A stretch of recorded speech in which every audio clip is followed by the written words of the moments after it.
Welcome back to Misaki Interviews, the show where your favorite creators share their stories one game at a time. I'm your host Yoshi, and I'm joined by Kampsycho, the biggest Yorick content creator and an incredible theory crafter. Today we're going to talk about the current state of Yorick and whether Yorick is even healthy for League of Legends. But first, welcome to the show. It's a pleasure to have you here, man. Thank you, Misaki. We're going to be playing ARAM Mayhem while I ask you some questions, so it's definitely going to be hectic. But, you know, I think you actually picked a great champion for this. We talked about how you played Rek'Sai a lot before, so I don't think yeah, I don't think it'll be too hard to multitask for you. But no. You ready to dive in? I am ready. All right, well, what are your questions? I want to get started by getting into your mindset as a Yorick content creator, right, and a player. You have, if I recall correctly, you have like almost 10 million mastery points on Yorick. Yeah, at the moment I have like 9,600,000. I see it every now and then, but I stopped paying attention. Yeah, but that's actually crazy though. It's like, what made you fall in love with Yorick compared to some of the other split pushing champions, you know, like Fiora or like Trundle? Because in the past I played a lot of games that revolved around pets, like Pokemon, for example, and in Pokemon, my favorite types were Ghost type, so Yorick summon pets. Shadow Owl's kind of ghosty, so it kind of fit perfectly in that sense. That's true. Well, what was your favorite Pokemon, by the way? I'm just curious. Luxray. Electric type. Luxray? Is that the one that looks like a dog? Yeah, it's like a lion that's like with a dark mane. Oh, it's like the third evolution, right? If I remember correctly. Yeah. Wow. I think that was Generation 4. Gen 4, yeah, that's the one I started on. But how come you didn't pick like Ivern or like Annie, or I guess Nefiri wasn't there when you picked up Yorick, but like how come not like some of the other summoner champions? To be honest, before all then, because League you have to basically pick your champion, like either your first pick and you get your role or you don't. Oh, like in if blind pick? Didn't get top, if I didn't get top, I would basically just go mid, and I played Malzahar. So because Malzahar is pretty like boring as fuck, and all you do is just farm and chill. I basically, whenever the enemy stops wanting to interact with me, I'm like, I guess I'll hit the towers. Because his pets actually did a lot of damage to towers back then. That's true. I completely forgot Malzahar as a summoner champion. Like when I was like thinking of questions to ask you, and I was gonna ask you about summoner questions. I was like, there's like Annie, there's Ivern. I completely forgot about Malzahar. Yeah. But I tried Annie, but I didn't enjoy it as much as Malzahar, since they both were basically control mages. Fair enough. And because Malzahar and Yorick share a lot, because they both like control the area with like a circle on the ground. Oh yeah. The current Malzahar not anymore, but the old one, he had a Morgana type of W. And that would like keep people out while his pets hit people. Basically the same thing Yorick does. That's true, that's true. Okay, so with that in mind, I want to talk about Yorick's gameplay update from almost a year and a half ago. So to those unaware, this gameplay update moved a lot of Yorick's power budget to his Q instead of his ghouls. Do you think that this was the right direction for Yorick to go in? Because of how hectic lethality was, and he never has gotten like properly balanced for low elo. Yeah. So because of that, low elo never learned how to deal with Yorick, so whenever lethality is strong, he's always super strong and nobody can match him, even though he has a lot of counters. So Riot decided to like push his playstyle more towards the Q to make it balanced, so they don't have to, because it took a lot for them to adjust them. Yeah. But in the end, it wasn't really worth it because we all picked Yorick for the pets. So you don't think Yorick's gameplay fantasy is being fulfilled right now? No, it's really not, because you really want to play around your pets, and a lot of times it's not possible. What do you mean it's not possible? It became very, what's the word? It became very hard to like consistently deal damage with them. It's not always the case anymore. Like I used to be able to like hit somebody with an E 3 times, and then if they're low on their tower, I know they'll die, but that doesn't happen anymore. So you're like, I guess I have to be up close, but because he's zoning a lot, he can always do that. Yeah, that's true.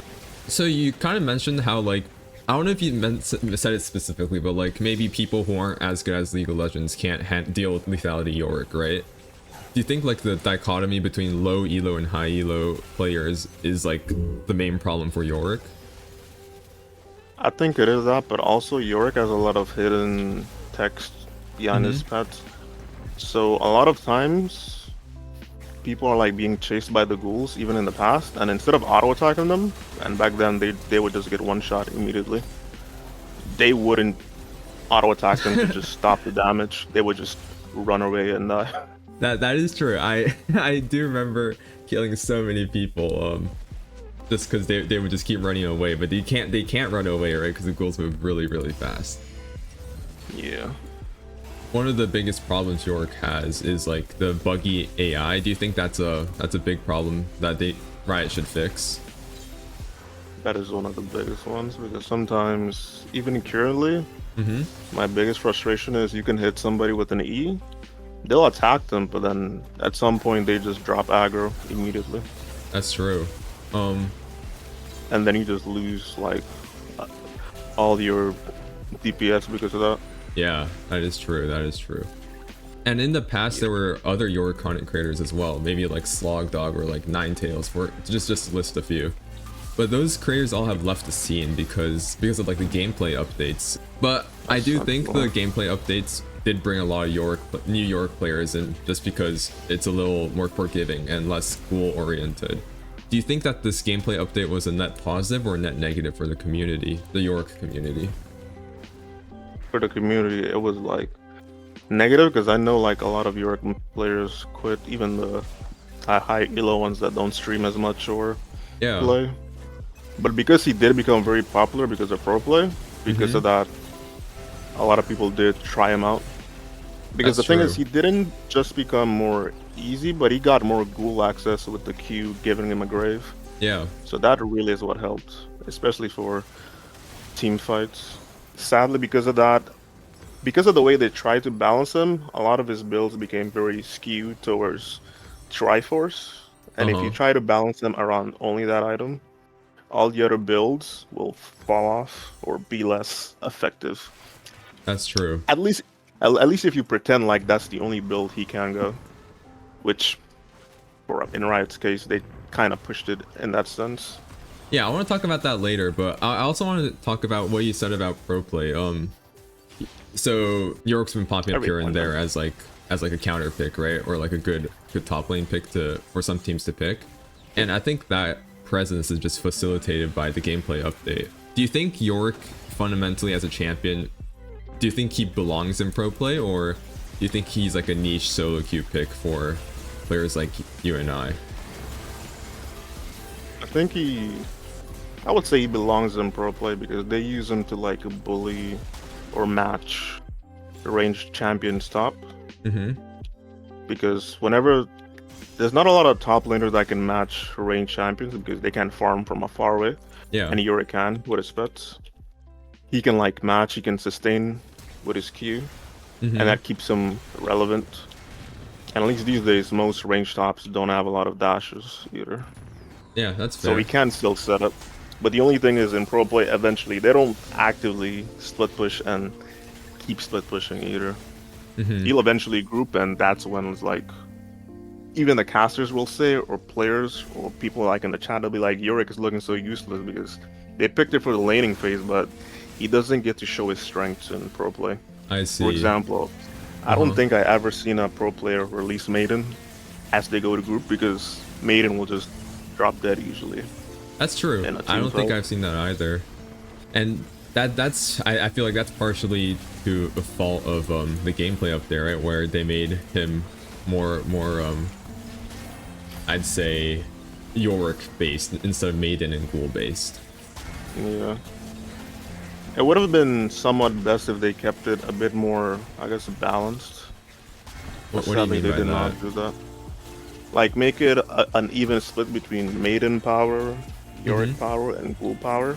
Maiden power in the sense of she has stats to shred the enemy, like the percent max HP damage she can do. Yeah. That part has been nerfed, so it's like mostly secondary. It's not that strong. And for the ghouls, their scaling has gone down a lot, and without the damage amp, they do get armor shred on the E now, but that's only for like 4 seconds. And because they lost scaling attack speed as well, it's very hard for them to do much. So essentially, Yorick scaling has also gone down. It's just harder now to do much else. That's true. They narrowed it too much on his Q. Yeah, so give me like a rundown on what you would change on Yorick to make him, I don't know, I guess what you would want from a champion like Yorick. Also, this Maokai is fucking unkillable. He actually is. I'm hitting him just for the meter, but I'm like, well... I don't know what to do about that guy. but yeah, what would you change about Yorick? Yeah. I always wanted Yorick to have like his passive, you get graves every like 12 minions that died, but it's only counts towards enemy ones. Yeah. I would have liked it if it actually works for allied ones, because a lot of times if you're being dove or anything like that, yeah. Oh my goodness. As the enemy is pushing you in on their tower, you're not going to gain graves to fight back, so it doesn't help. And even now with the Q giving you a grave, you have to walk in to do that, and if you're losing the lane, you're not gonna... It's hard to do that, and it's hard to do that 4 times to get a grave as well. But more specifically, I wish they gave more avenue to his E and W in a different way, so if you at least don't have your pets, your E and W can still do something else. An example is like if you're inside of his wall debuffs you in some way, or is an inverted poppy W, or just a mini trash ult. Because a lot of times people, they tend to just dash out of it, and it's like, okay, I walled them after they dashed. They used the second dash, and it doesn't do anything. And with the last nerf we got on his E slow duration, he really lost a lot of utility, which kind of sucks for what they wanted to do. That is true. That is true. Outside of that, I would wish he had more AP scalings. Oh yeah. Since Yorick tends to build, we tend to build Leandries a lot, but there's no avenue for it in the kit. Like, I'm really surprised Maiden % max HP doesn't scale with AP. Yeah, no, Leandries is a really fun item on Yorick. Yeah. Also, we managed to kill the Maokai, but he's gonna come back so much stronger. He is. He actually got to spend his gold. Yeah. Well, I know you mentioned it briefly earlier, but I think one of the things that makes you stand out from other Yorick players is that you're an incredible theory crafter and have a build for every single situation. And sometimes they're like wildly different, right? You got AP builds, you got tank builds, you got lethality builds. Yeah, so many different permutations. Why do you think Yorick can use so many different items so well? That's because of, like, kind of like I said earlier, they missed the balance between his Ghoul, Maiden, and then you can basically build for Yorick, you can build for the Ghouls, or you can build for Maiden. I see. And then... So if you build for the Ghouls, you can basically go items that only they can use or proc, like Voltaic from far away, Eclipse if you want to, or even Leandries in that sense. Wow. I don't know how we're gonna kill Oh my goodness. Well, if you only go for Yorick, you build items that work with his Q, like Shojin still, Triforce, or what's that other one? Oh, Sky. Oh, Sunder Sky. Yeah. Yeah. So if like a game has a bunch of melees, Sunder Sky is probably good since you can hit a lot of melees consistently to you. So I guess you're changing your build based on what kind of stuff you encounter, I guess. Essentially. Yeah. Well, anyways, the game is looking like it's gonna end, so it looks so I enjoyed the conversation we had. It was really fun. I think you had a lot of great insightful answers. But why did we have to fight 2 big tanks? They're just yeah, and we're like full AP as well. Yeah. But yeah, before we go, is there anyone or anything you want to shout out? Well, I want to shout you out since you did the interview with me. Oh yeah, so you guys can check it out on your channel. I But think otherwise, you should mention your document. I was looking through it. I think it was oh super yeah, informational. I have a Google document. It's very long. I haven't been non-stop, but I've been working on it since like the beginning of last year. Mm-hmm. December of last year. So since January till now. Yeah, it's a. If you guys haven't seen it, I'll link it in the video. But you guys should. It's a really informational Yorick guide. It has everything you need. So, but yeah, where can they find you?